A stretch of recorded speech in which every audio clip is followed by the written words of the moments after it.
What's up, guys? Welcome back to episode 3 of this 32 in 32 series where I preview every team's offseason going from the bottom of the NHL all the way to the top, the team that's going to win the Stanley Cup.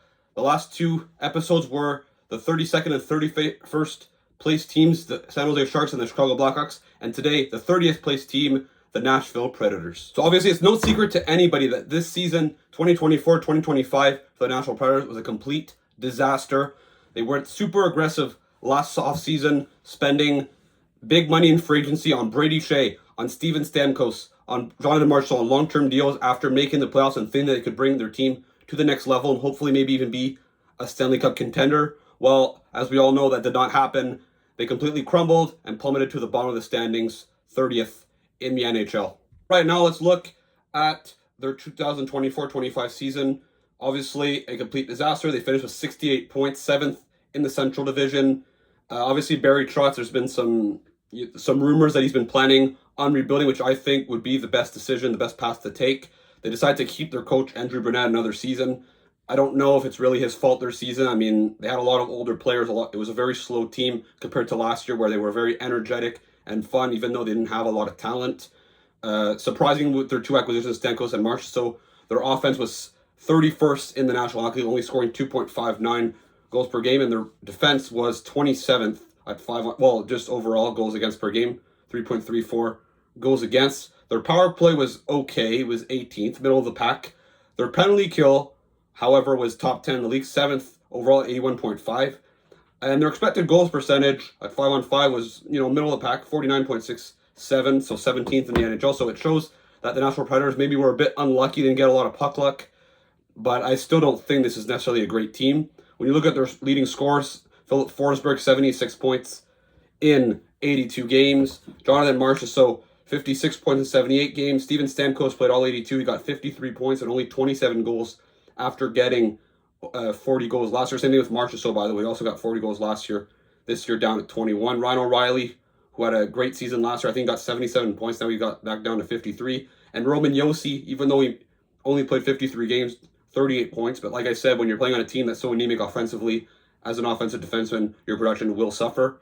In net, Josi Saros, after having a disappointing season last year based on his standards, well, once again, another difficult season. Only an .896 save percentage. It's a tough situation in Nashville this year. He had a pretty good start to the season. It was the only reason why Nashville was competitive in some of their games early in the year.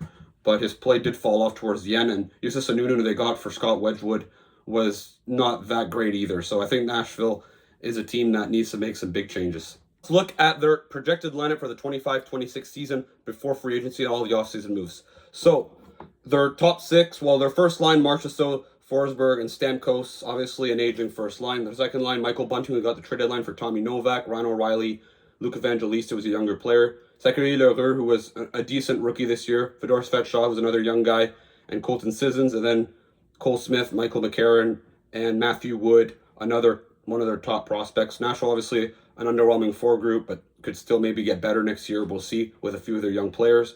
On defense, Brady Shea, Roman Josi. Brady Shea was a disaster this year in Nashville. Hopefully he can bounce back. Jeremy Lauzon, Nick Blankenberg, Justin Barron, they got for Alexandre Carrier midway through the season, who's a younger defenseman, could still have some potential, but I still don't know if they got better at that position, but they banked on upside. In net, Juuse Saros and Justus Annunen, and a few other guys there, a few other depth guys. This offseason, they have around $17 million in cap space, so we'll see what they decide to do. I do think that they have to tear this thing down, so odds are by the end of the offseason, they're going to have even less cap space, but it'll be interesting to see what Barry Trotz decides to do this summer. As we go and look at their expiring contracts, not a lot of players coming off the books, only one UFA and one RFA, and both are forwards. Jacob Vrana, 29 years old. We'll see if you decide to bring him back. Not really a guy that's going to make a difference. Luke Evangelista, a younger player. I think they're probably going to want to keep him and build around some of their younger players. So not a lot of big decisions when it comes to expiring contracts, but they're going to have to make decisions with other big-name players like Ryan O'Reilly, like Brady Shea, Steven Stamkos, Jonathan Marchessault, etc. So now as we look at their prospect pool, Matthew Wood, who was a 15th overall pick, Tyler Molendyk, Joachim Kemmel, David Edstrom, Yegor Surin, a lot of guys that were mid-first round picks, not really a lot of guys that have star potential.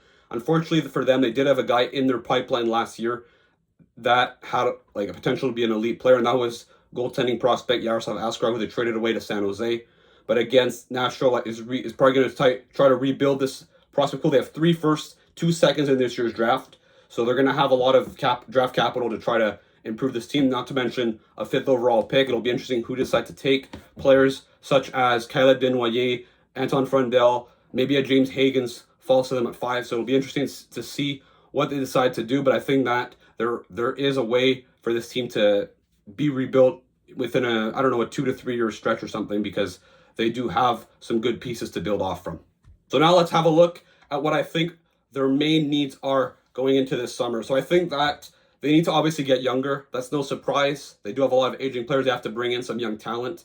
And when it comes to that, you need to acquire more prospects, more draft picks if you want to rebuild this team on the fly.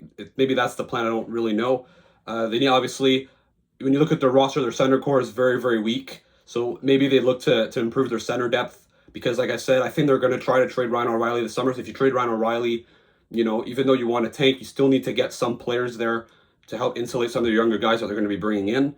And some right-hand defensemen, another position of weakness after trading away Alexandre Carrier and also putting Dante Fabro on waivers. Their right side of defense is very, very weak. So they might want to add another defenseman just to help insulate, a guy like Blankenberg, a guy like Justin Barron, etc. So I think those are their main things. Like I said, tearing down the team. And when you look at their long-term needs in the future, if they want to become a contender, obviously you look, the number 1 center is a big issue. It always has been for Nashville. They never really had that true elite number 1 center in their 30 years that they've been in the National Hockey League, 25, 30 years. They need to find a successor for Roman Josi, because I don't see anyone in their pipeline or even that are younger on that team that has potential to become a true number 1 defenseman. And like I said, more elite talent, but they're starting a process, so they're going to have to keep building. Maybe even another goaltender, as UC Saros is approaching 30, so they might want to look at a guy. Unfortunately, like I said earlier, they traded away Askarov, who had the potential to be that guy, but you still have time. They just have to focus on the future and not on the present, and really tear this thing down and build it back up from scratch, almost. That puts an end to this video. Let me know in the comments, should the Nashville Predators decide to tear this thing down, or should they try to get back into the playoffs, be aggressive this summer to get better? What do you think they should do? Who do you think they should draft at 5th overall, depending on who's available? Don't forget to like and subscribe, and I'll see you again for another video.